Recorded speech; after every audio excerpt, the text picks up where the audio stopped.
ओडिशा सरकारଙ୍କର मो सरकार कार्यक्रम एक जुगान्तकारी पदक्षेप। यही कार्यक्रम किपरि अधिकरू अधिक सफलता हासिल करिबो गोटे घटना वर्णना करी समस्ते ध्यान देबे और मतामत रखिबे। यही अपार्टमेंट को देखंतु, तार गोटे मात्र जीवा आसिबा रास्ता बीएमसी और माउसीमा रास्ता को छुईची। यार सुरेश संजोग पछपाखे कंजरभेन्सी गली दे गौतम नगर साही भितर को जाइछि। साही भितर गोटे एयरटाइट नथिबा चैम्बर दे ट्रिटमेंट प्लांट रु सुरेश पानी गला बेले विषाक्त हाइड्रोजेन सल्फाइड गैस वायुमंडल रे खेलिला। एथिरे फुसफुस चर्म और चक्षुजनित रोग रे जीवन दुर्विषह हैला। 2019 एप्रिल 10 तारिख रे pH sub division old town SDO चिठी नंबर 1480 रे सत्यनगर स्थित सुरेश बोर्ड OWSSB को जहाँ लिखिले देखंतु। एथिरे लेखा जाइछि, गौतम नगर स्थित पानी ऑफिस अधिकारी रिपोर्ट अनुଯାयी हरिहर एनक्लेव गोटे भंगा चैम्बर माध्यम साही भितर को विषाक्त दुर्गंधिया गैस छाड़ुची और प्रतिदिन पब्लिक रु अभियोग आसुची। वर्तमान वाटको मैनेजर को 16 अक्टोबर तारीख थिबा एक आरटीआई रो उत्तर देखंतु। पॉइंट नंबर 4 रे दर्शा जाइछि, फेब्रुआरी 14 रे गौतम नगर स्थित पानी ऑफिस माध्यम हरिहर एनक्लेव रो सुरेश संजोग बाबद दरखास्त ओल्ड टाउन स्थित पानी ऑफिस को जाइछि और सेठू फेब्रुआरी 23 रे रेंट सब डिविजन को जाइछि। पॉइंट नंबर 5 रे उल्लेख अछि, हरिहर एनक्लेव रो चैम्बर गुड़िकर भूल भटका सबू 16 अक्टोबर रे संशोधन होइछि। एणु संशोधन सर्वमोट समय 6 मास 6 दिन। अवश्य एप्रिल 10 बहु पूर्व उद्यम आरंभ होइछि। एहाकु हिसाब को निया जाय नाही। आउ गोटे कथा, जदि गौतम नगर और ओल्ड टाउन पानी ऑफिस रु हरिहर एनक्लेव रो सुरेश संजोग दरखास्त सत्यनगर स्थित रेंट सब डिविजन को जाइथिला, ओल्ड टाउन पानी ऑफिस रो अधिकारी गौतम नगर पानी ऑफिस रो अधिकारी अभियोग और पब्लिक रो अभियोग को नहीं सुरेश बोर्ड को कहीं चिठी गले। आरटीआई उत्तर पॉइंट नंबर 3 रे दर्शा जाइछि, हरिहर एनक्लेव गौतम नगर कॉलोनी भितर 250 मिलीमीटर व्यासर सुअर लाइन रे निजर सुरेश संजोग करिछि। यार अर्थ स्थानीय पानी ऑफिस रो अधिकारी एही संजोग देइछंती, किंतु 1480 नंबर चिठी रे पब्लिक को मिथ्या संदेश देइछंती।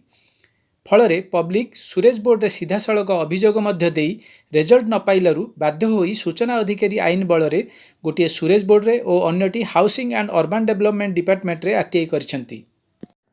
सुरेश बोर्ड को होइतिबा समस्त 7टी प्रश्न देखंतु।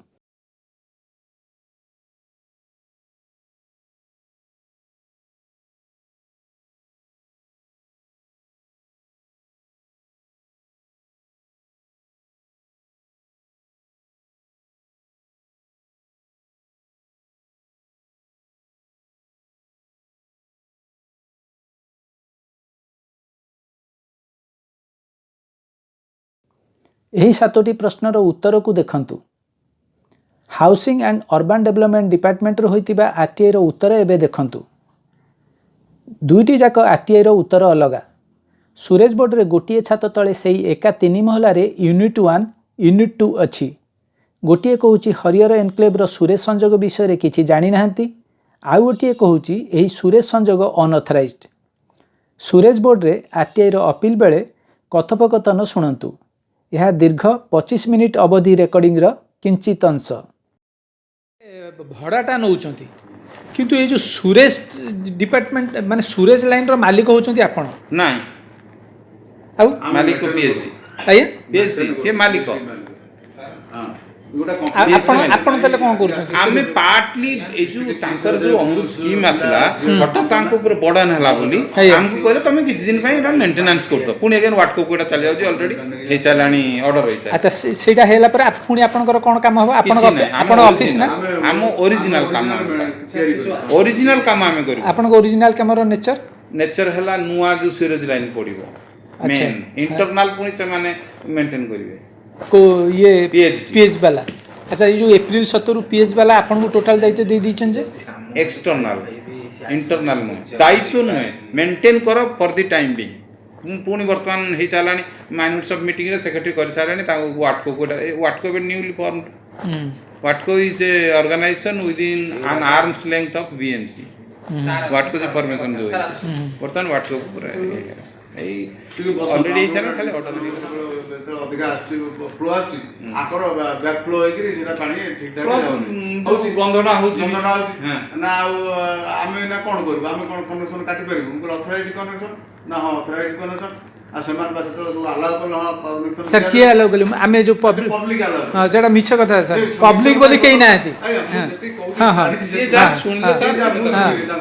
ସେତେବେଳେ ସେମାନେ ତା ଆଗରେ ଗୋଟେ ବହୁତ ବଡ଼ ଇସ୍ୟୁ ହେଇଥିଲା ଆମେ ତ କନେକ୍ସନ୍ ଦେବାକୁ ଚାହୁଁନଥିଲୁ ତ ସେ ଯେଉଁ ପବ୍ଲିକ୍ କଲେ ହଁ ଦିଅନ୍ତୁ ଆଉ ତାଙ୍କର ଆପାର୍ଟମେଣ୍ଟ କରିକି ନ ନେବେ ମାନେ ଲୋକାଲ ରିପ୍ରେଜେଣ୍ଟେଟିଭ୍ ରାଜି ଲୋକାଲ ରିପ୍ରେଜେଣ୍ଟେଟିଭ୍ ତାଙ୍କର କର୍ପୋରେଟର କହିଥିଲି ହଁ ଦିଆଯାଏ କନେକ୍ସନ୍ ତେଣୁ ସେଥିରେ ହେଇଛି ହେଲା ପରେ ଏଇନା ଅବଜେକ୍ସନ୍ ଆମେ କ'ଣ କରିବୁ ଆମେ କ'ଣ ତାଙ୍କ କନେକ୍ସନ୍ କାଟିପାରିବୁ ଆମେ କନେକ୍ସନ୍ ଦେଇଛୁ ସେ ପଇସା ଡିପୋଜିଟ୍ କରୁଛନ୍ତି ତାଙ୍କର ହୋଲ୍ଡିଂ ଟ୍ୟାକ୍ସ ସାଙ୍ଗରେ ଆମେ କ'ଣ କନେକ୍ସନ୍ ଏଇନା କାଟି ଦେଇପାରିବୁ ସେ ତାଙ୍କୁ କହିବା କଥା ହେଲା ମୁଁ ତାଙ୍କଠୁ ଡିଟେଲ୍ ବୁଝିକିରି ମୁଁ କହିଲି ଆଉ ମୁଁ କ'ଣ କରିବି ତ ମେଣ୍ଟେନ୍ କରିବା କଥା ଯଦି ସିଓରେଜ୍ ଲାଇନ୍ ଜାମ୍ ହେଲା ଆମେ ତାଙ୍କୁ ଯାଇ କ୍ଲିନ୍ କରିବୁ ଗାଡ଼ି ପଠେଇବୁ ମ୍ୟାନୁଆଲ୍ କରିବୁ ଯାହା କରିବା କଥା କରିବୁ ଆମେ ଆଉ ଏଥିରେ କନେକ୍ସନ୍ କାଟିବା ନ କାଟିବା କଥା ଆମର କୁଆଡ଼େ ଆସିଲା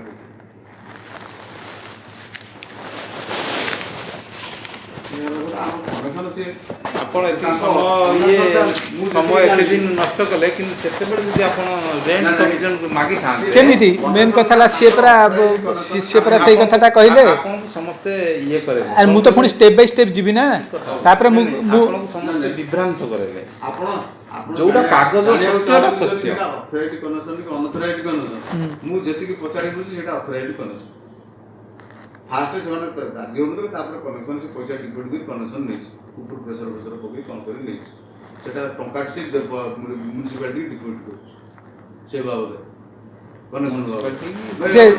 ହଁ ସାର୍ ନା ସେ କନେକ୍ସନ୍ର ଠିକ୍ ଅଛି ସାର୍ ଯେଉଁ ଗ୍ୟାସ୍ଟା ଆସୁଛି ତାକୁ ଆମେ କାହାକୁ କମ୍ପ୍ଲେନ୍ ଦେବୁ ମୁଁ ତ କମିଶନରୁ କହିଲି କମିଶନର ଏଠି ଫୋନ୍ କଲେ ମୁଁ ଏଇନେ ପୁଣି ସାର୍ଙ୍କ ସହିତ ଦେଖା କରିବି ଯେ ବର୍ତ୍ତମାନ ମୋ କହିବା କଥା ସେଇଟା ଆପଣ ଯେଉଁ ବାହାରୁଛି ହଁ ହଁ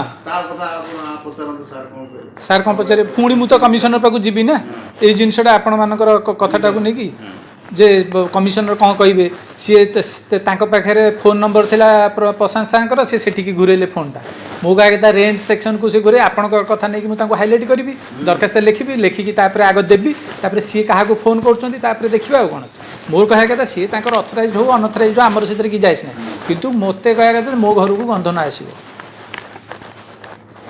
ମୁଁ ଆସିଲି ସାର୍ ନମସ୍କାର ଏହାପରେ public health office pollution board ଥାନା ଏବଂ ବିଏମ୍ସିକୁ ଗ୍ରିଭାନ୍ସ ଜଣାଇଲେ ଏଥିରୁ କେବଳ ବିଏମ୍ସି ପଦକ୍ଷେପ ନେଇ ସୁରେଜ ବୋର୍ଡ଼କୁ ଚିଠି ଲେଖିଲା ବିଏମ୍ସିଠୁ ଚିଠି ପାଇ ସୁରେଜ ବୋର୍ଡ଼ ୱାଟକୋକୁ ଚିଠି ଲେଖିଲା ଏହି ଚିଠିର ଉତ୍ତର ଆସିଲା କି ନାହିଁ ଅକ୍ଟୋବର 21ରେ ସୁରେଜ ବୋର୍ଡ଼ ଗଲି ସେଠି ପିଆଇଓ ଯାହା କହିଲେ ଶୁଣନ୍ତୁ ଆମ ହାତରେ କାଗଜପତ୍ର ନାହିଁ ଫାଇଲ୍ ସବୁ ଜିନିଷ ଆମେ ହ୍ୟାଣ୍ଡ ଓଭର କରିଦେବୁ 15 ତାରିଖ ଦିନ 15 କି 16 ହେଲେ ବି ନା ନାଇଁ ହେଲେ ବି ଯେଉଁ କୋଶ୍ଚିନ୍ଟା ଏଇଟା ତ ଗୋଟେ ଇଣ୍ଡିଭିଜୁଆଲ କୋଶ୍ଚିନ୍ ନା ଇଣ୍ଡିଭିଜୁଆଲ କୋଶ୍ଚିନ୍ ନଟ୍ ରିଲେଟ୍ ଯେଉଁ ବର୍ତ୍ତମାନ ଯେଉଁ ଆନ୍ସରଟା ଆସିବ ଇନଫର୍ମେସନ୍ ଆର୍ ବର୍ତ୍ତମାନ ଆମେ ହ୍ୟାଣ୍ଡେଲ୍ ସେଇଟା କରୁନୁ ଯୋଉଟା ଆସିବ ସିଏ ବି ଆମେ କହିବୁ ବର୍ତ୍ତମାନ ହ୍ୟାଣ୍ଡେଲଟା ନ କରନ୍ତୁ ବର୍ତ୍ତମାନ ମୋ କହିବା କଥା ଆପଣ ଦେଲେ ୱାଟକୋକୁ ଗୋଟେ ପ୍ରଶ୍ନଟା ଛାଡ଼ିଲେ ଆମ ଅଣ୍ଡର ତ ଏଇଟା ହେଲା ଯିଏ ଆମକୁ ପଚାରିବା କଥା ପଚାରିବା ଆମକୁ ସେଠି କାହିଁ ଦେବୁ ସେ କହିବେ ଆମେ ବର୍ତ୍ତମାନ we are owner of the all sewerage ଅମକେଇ ଧମକେଇ ସବୁରା ବର୍ତ୍ତମାନ ଆମେ ମାଲିକ ନା ହେଲେ ବି ଗୋଟେ ଏଇଟା ପବ୍ଲିକରେ ଗୋଟେ ଗ୍ରିଭାନ୍ସ ଅଛି ଗ୍ରିଭାନ୍ସଟା ପବ୍ଲିକରେ ଗ୍ରିଭାନ୍ସଟା ହେଲେ ସେ ମୋ କହିବା କଥା ଯେହେତୁ ଆପଣଙ୍କ ଟାଇମ୍ରେ ଆପଣ କୋଶ୍ଚିନ୍ ପଚାରୁଛନ୍ତି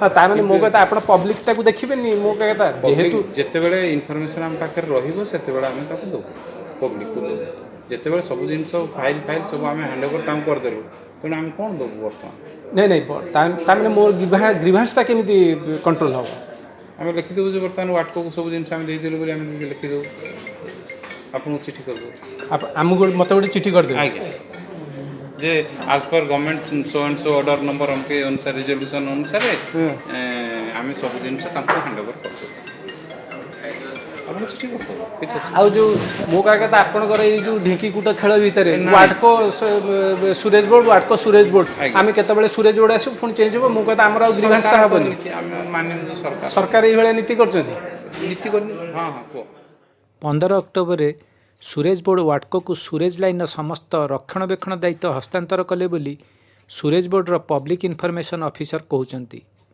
ତାଙ୍କ ସମୟରେ ହୋଇଥିବା ପବ୍ଲିକ୍ ଗ୍ରିଭାନ୍ସକୁ ଆଉ କର୍ଣ୍ଣପାତ କରିବେ ନାହିଁ ବୋଲି ସେ ଘୋଷଣା କଲେ। ତେବେ 15 ଅକ୍ଟୋବର ବହୁ ପୂର୍ବରୁ ଦିଆଯାଇଥିବା ପବ୍ଲିକ୍ ଗ୍ରିଭାନ୍ସକୁ ତାଙ୍କ ସମୟରେ ସମାଧାନ କାହିଁକି କଲେ ନାହିଁ?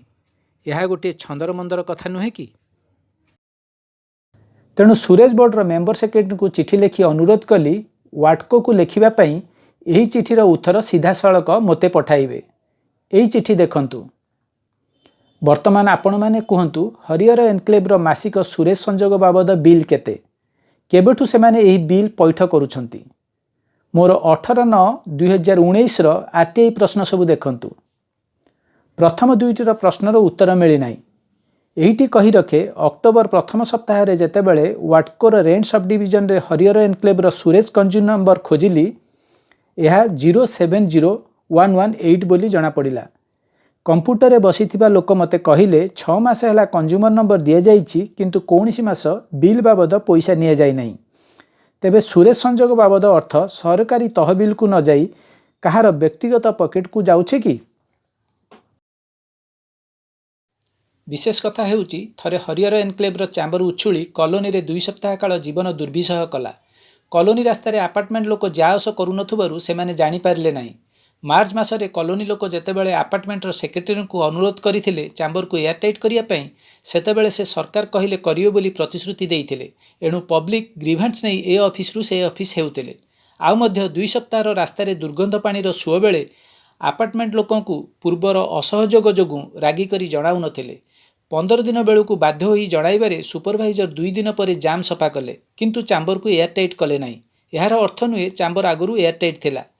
ବର୍ତ୍ତମାନ କଥା ଉଠୁଛି ଯଦି ମୂଷା ମାଟି ଗାଳିବା ଯୋଗୁଁ ହେଉ ବା ଅନ୍ୟ କାରଣରୁ ଚାମ୍ବର ଜାମ୍ ହୋଇ ଦୁର୍ଗନ୍ଧ ପାଣି ରାସ୍ତାରେ ଛୁଟେ ତେବେ ପବ୍ଲିକ୍ କାହା ପାଖରେ ଅଭିଯୋଗ ଦେବେ? 16/10/19ର RTI ରିପ୍ଲାଏର ପଏଣ୍ଟ ନମ୍ବର 3ରେ ଉଲ୍ଲେଖ ଅଛି ହରିହର ଏନକ୍ଲେଭ ବ୍ୟାକ୍ ସାଇଡ୍ରେ ପ୍ଲାଣ୍ଟ ବସାଇଛି ଏଣୁ ସୁଅର ଲାଇନ୍କୁ ପଛପଟେ ସାହି ଭିତରକୁ ନେଇଛନ୍ତି। ପ୍ଲାଣ୍ଟ ଯେଉଁଠି ବସିଥାଉ ନା କାହିଁକି ସୁଅର ଲାଇନ୍ ସାମ୍ନା ପଟେ ଯାଇ BMC ମାଉସୀମା ରାସ୍ତାରେ ଆହୁରି ବଡ଼ ବ୍ୟାସର ପାଇପ୍ରେ ପଡ଼ିପାରିବ। ସତକଥା କହିଲେ ପ୍ଲାଣ୍ଟ ବି ବ୍ୟାକ୍ ସାଇଡ୍ରେ ନ ବସି ମଝାମଝି ବସିଛି। ସାହି ଲୋକ କ'ଣ ଜଗୁଆଳ କି? ଚାମ୍ବର ଓଭରଫ୍ଲୋ ହେଲେ କର୍ତ୍ତୃପକ୍ଷଙ୍କୁ ଜଣାଇବେ। ତାପରେ କର୍ତ୍ତୃପକ୍ଷଙ୍କ ଗଉଁ କ'ଣ କମ୍ କି? ସବୁ କଥା ଚୁମ୍ବକରେ କହିଲି କିନ୍ତୁ ବହୁତ କଷ୍ଟ ଓ ଶ୍ରମ ଏହା ଭିତରେ ଲୁଚି ରହିଛି। ଆପଣଙ୍କୁ ଗୋଟିଏ ଅଫିସରୁ ଆଉ ଗୋଟିଏ ଅଫିସକୁ ଚିଠି କରାଇବାରେ ଅନେକ ବାର ଦୌଡ଼ିବାକୁ ପଡ଼ିବ। ଗୋଟିଏ ଅଫିସରୁ ଚିଠି କିପରି ଅନ୍ୟ ଅଫିସକୁ ଶୀଘ୍ର ଯିବ ଅଫିସର ଡାଏରୀ ବିଭାଗରେ ସବୁବେଳେ ଖାନତଲାସ କରିବାକୁ ହେବ। ଏ ସମସ୍ତ କଥା ଉପସ୍ଥାପନ କରିବାର ଉଦ୍ଦେଶ୍ୟ ସରକାର ମୋ ସରକାର କାର୍ଯ୍ୟକ୍ରମକୁ ଆଗେଇ ନେବା ପାଇଁ ପ୍ରଶିକ୍ଷିତ ଅବୈତନିକ ଲୋକପ୍ରତିନିଧି ପ୍ରତ୍ୟେକ ଅଫିସ ପାଇଁ ଘୋଷଣା କରନ୍ତୁ। ପ୍ରତିନିଧିଙ୍କୁ ଫୋନ୍ ନମ୍ବରରେ ଜନସାଧାରଣ ଆବଶ୍ୟକ ସ୍ଥଳେ ଯୋଗାଯୋଗ କରି ସାକ୍ଷାତ କରିପାରିବେ ଓ ସହାୟତା ନେଇପାରିବେ। ମୋ ସରକାର କାର୍ଯ୍ୟକ୍ରମରେ ସମସ୍ତ ସରକାରୀ କର୍ମଚାରୀମାନଙ୍କର ରେଟିଂ ବ୍ୟବସ୍ଥା ଜନତାକୁ କ୍ଷମତାଶୀଳ କରାଇବ ଓ କର୍ମଚାରୀମାନେ ଆପେ ଆପେ ସୁଧୁରି ଯାଇ ଜନତାର ସେବାରେ ସଜାଡ଼ି ହେବେ। ପରିଶେଷରେ ଚାଞ୍ଚଲ୍ୟକର କଥାଟିଏ 16 ଅକ୍ଟୋବରରେ କନଜରଭେନ୍ସି ଗଳିରେ ଆପାର୍ଟମେଣ୍ଟର ସୁପରଭାଇଜର ଓ ମିସ୍ତ୍ରୀଙ୍କର ଗହଳି ଚହଳି ଲକ୍ଷ୍ୟ କଲି। 17 ଅକ୍ଟୋବରରେ ମୋର ଗୋଟିଏ ପ୍ରାଇଭେଟ୍ ଚାମ୍ବର ଅଲୌକିକ ଭାବେ ଗୋଲିଆ ସରକାରୀ ଚାମ୍ବରରେ ପରିଣତ ହୋଇଯିବାର ଦେଖି ସୁପରଭାଇଜରଙ୍କୁ ଡାକି ପଚାରିଲି ଏହି ଅଲୌକିକ ନବନିର୍ମିତ ଗୋଲିଆ ଚାମ୍ବରର ନୂଆ ସିମେଣ୍ଟକୁ କେହି ଥରେ ହେଲେ ପାଣି ପକାଇବାକୁ ଆସିନଥିଲେ ଅର୍ଥାତ୍ ଲୁଚିକରି କେହି କାମଟି କଲା ପରେ ଛତ୍ରଭଙ୍ଗ ହୋଇଥିଲେ। ନମସ୍କାର।